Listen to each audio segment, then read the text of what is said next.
Hello everybody and welcome to this playthrough for Rookie Division in the dreaded Dunes tournament. The video here is sponsored by Golf Clash and Playdemic, and before we start, don't forget to subscribe here to the YouTube channel. Also hit that bell button so you get the notification every time there is a live stream or a new video. Also subscribe to patreon.com/golfclashtommy if you do want to get the text guides for the tournament. And you can also visit golfclashtommy.com for note sheets, video guides, text guides, everything that you do need to have for the dreaded Dunes and the dreaded Dunes tournament, and all links in the video description down below. In this playthrough you will see a mix of my shots and my opponent's shot, and I will be talk you through the courses. All of them are new to many, including myself. You know, this is I've been playing them a lot for being just a day here on the Golf Clash game. Really exciting. I hope you're going to enjoy it. Take a look at the top. You can see the elevation adjustment for every shot in this playthrough. If you do have any questions, let me know. You can find those elevation adjustments on the website golfclashtommy.com as well. Enough talking, or at least we're gonna talk a little bit more, but enough talking about that. Now we talk about the shots. So let's go here. Hole number 1, it's a par 4. 10% extra for the drive. And I'm choosing right side.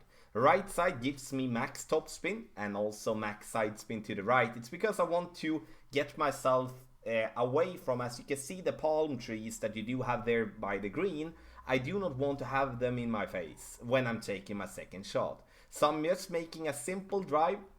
Bounce on the fairway, past the bunker, rolling down here. And with this, I'm going to have a very nice approach towards the pin. A ball with side spin would be preferred. It's not a must, but it would be preferred. Second shot, no extra elevation here. We're going to bounce our ball up towards the pin. Either we choose to do that with a short iron and topspin, or we do that with a long iron and backspin. And I'm choosing long iron and backspin as I do believe a backspin gives you better control than topspin does. And now you're gonna see that we're gonna be so close getting this one in the hole here for the approach. Bouncing and roll, get in, so close. But a good chance to start with to making an eagle. Hole number 2. And this one is going to be a tricky par 3, and you're gonna hear me say that about especially, basically all the par 3s. And our opponent's going to go first, and you will see here now one thing that I think it's important to have in mind. If we do want to try to play close to the green, it's going to be hard playing with a backbone and a power 1 ball. I would never suggest you to play with a power 3 ball on a par 3 in Rookie Division and front tee, because that's a waste of a ball. Then we need to find a different way of playing it, and therefore I would like us to back up a little bit here. Sure, we can play it there where our opponent is, but if, let's pretend that we do have a crosswind with a little headwind, or just a headwind in itself, then that's going to make us go in between clubs. So I want to, on any par 3, I want us to be able to play at the same spot with whatever wind that we're going to have. Then sure, we can change from time to time, but at least as a basic rule when it comes to the par 3s.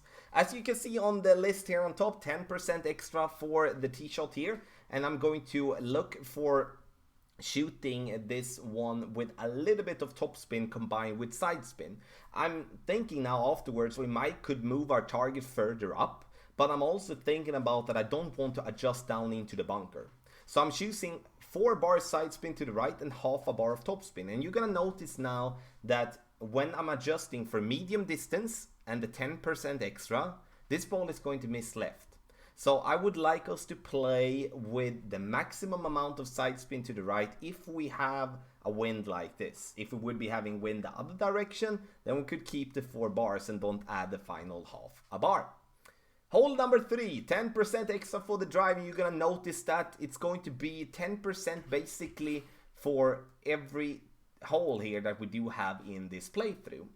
I'm choosing to play with the big dog as the second club, as I'm not really sure, depending on the drive here, if I'm going to reach to enough distance with my second shot using the Viper. Obviously, using the Viper for the second shot is better than the big dog, as if we do have better accuracy and a better ball guideline.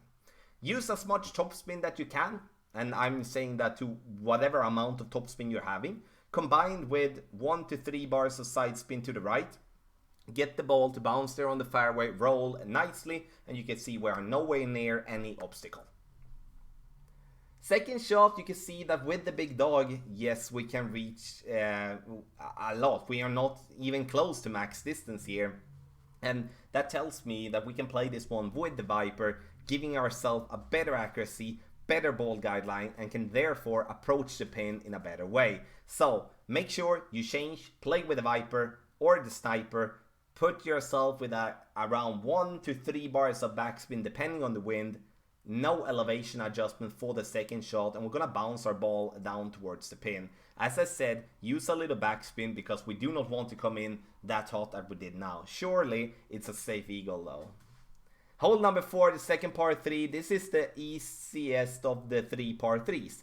I'm not saying it's going to be an easy time to make an hole in one, but it's definitely going to be easier to get closer than it's going to be on the other 2. I'm going to use max backspin here, which is 4.5 with the backbone, to give myself control. I would, another day or with another wind, we could remove half a bar to a bar here, so we're not gonna go as short as we're doing now. 10% extra for the approach here, as you can see on the table there on the top. We hit the ball perfect, but as we're not compensating enough for the headwind and the crosswind, we're gonna miss short and we're gonna miss left.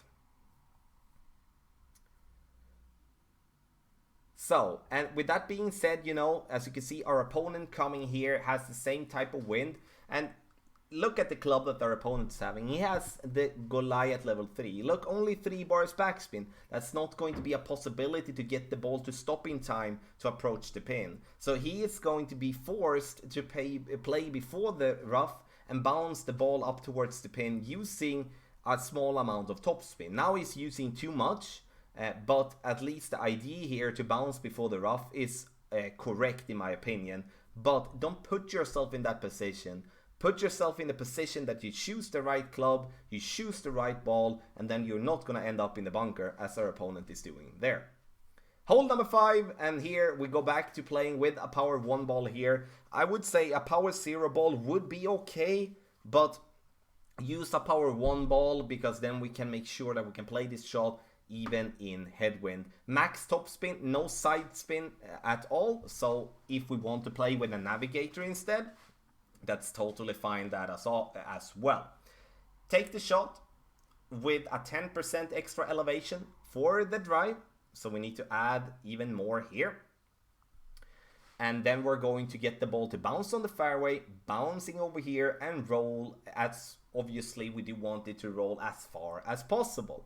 Because that's going to make this shot, the second shot, giving us a better chance making the eagle from distance. Here, obviously, with a very bad ball guideline as we're having on the Thorn level 4, we need to make sure that we are trying to use the green. We see that the green is sloping slightly right to left, so therefore I deliberately are aiming my shot a little bit to the right of the pin.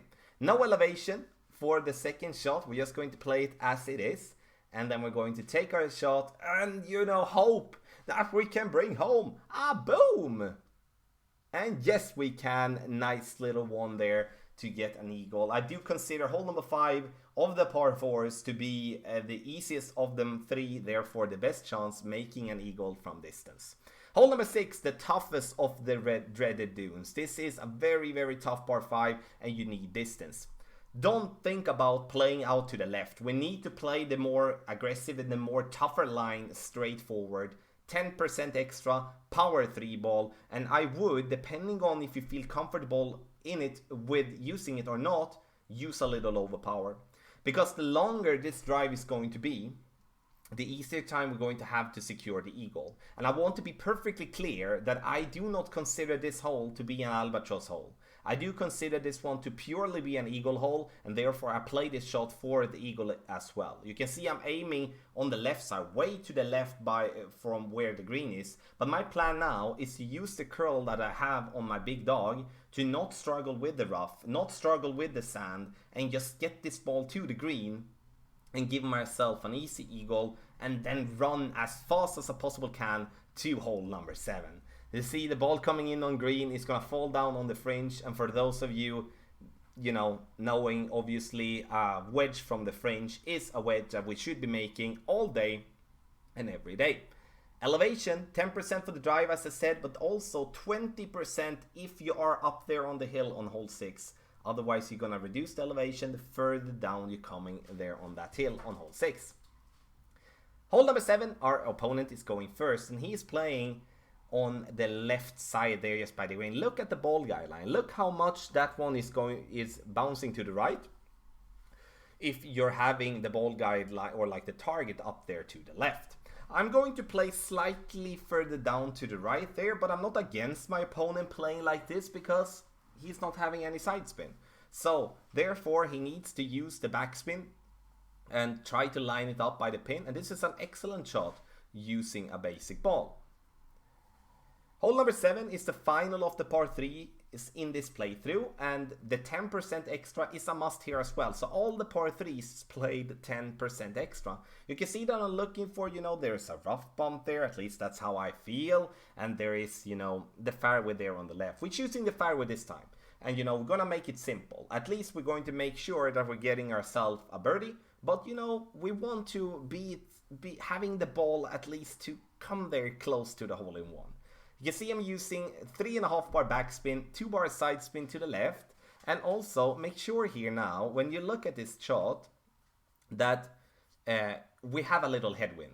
So if we would be having a little tailwind instead, make sure that you add half a bar to a bar of backspin, so you're making the shot stop in time, so you're not rolling over the green. But in this case, we're getting the hole-in-one, and we couldn't be happier.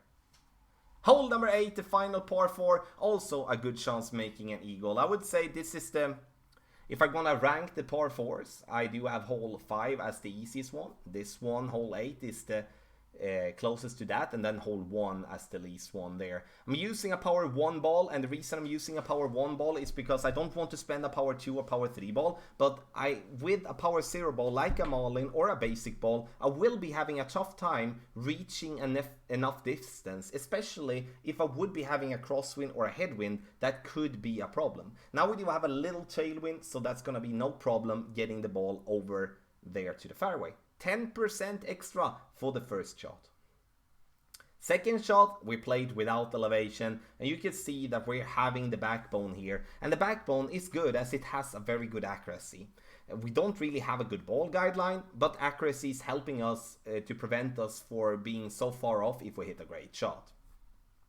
I'm using 2.5 bar backspin and 2 side spin to the right. I would love to play without any spin here, but as we do have a kind of like a hump there before the green, we need to make sure we're using a little side spin, so we're taking ourselves away from that spot and have a more consistent bounce. And once again, we're dropping another shot, which feels so nice. Hole number 9, Titan and extra mile. You can see that even if we stretch it out to max here, reaching over the rough on the left-hand side with a crosswind is going to be almost impossible. We do want to play on the right side, but the problem is here, we're not having the curl. So what to do then? We're gonna try to play on the right hand side, try to play this one very close to the rough on the right, and make sure that you do pack the big dog.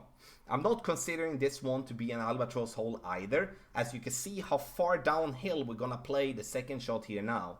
But to make sure that if you clip the rough, to make sure then that we're having the second shot as with the big dog to prevent us from completely screw up the hole if we're not making the best drive in the world. 0 when it comes to elevation for the drive. So we're not going to add or subtract anything for the drive, which is very rare on a normal course like a par 4 or a par 5. And tight, and I cannot stress that enough. I know I hate to suggest power 3 balls when we're playing from the front tee, but in this case it's going to be a must. Otherwise that's going to most likely end up as our opponent like that, and then it's basically game over reaching the green in 2. Second shot, if we are up there on the right, we're going to play this one with a 40% extra. Yeah, look at the sheet. You see 20 and 40. I'm going to explain why there is a difference there. But 40% 40 if we play out there to the right. We're gonna play it before the bunker and the rough to bounce over, because we will not be able to get the ball to stop otherwise if we try to go directly over the rough and the sand. So, why do I write 20 there on the sheet? The reason I do that is if we play on the left hand side, let's say we take that route, let's say we reach over the rough and the sand, then we're only going to add 20%. Only and only, it's still going to be a lot, but only 20% from that side and 40% if we play up to the right. So, ladies and gentlemen, thank you so much for watching this playthrough for Rookie. Make sure that you use the timestamps in the video description down below to, in an easier way, navigate yourself through this playthrough. Let me know what you thought about the video and what you think about the new Dreaded Dunes courses. And hit the thumbs up before you go. Video is sponsored by Golf Clash and Playdemic. Good luck in the tournament.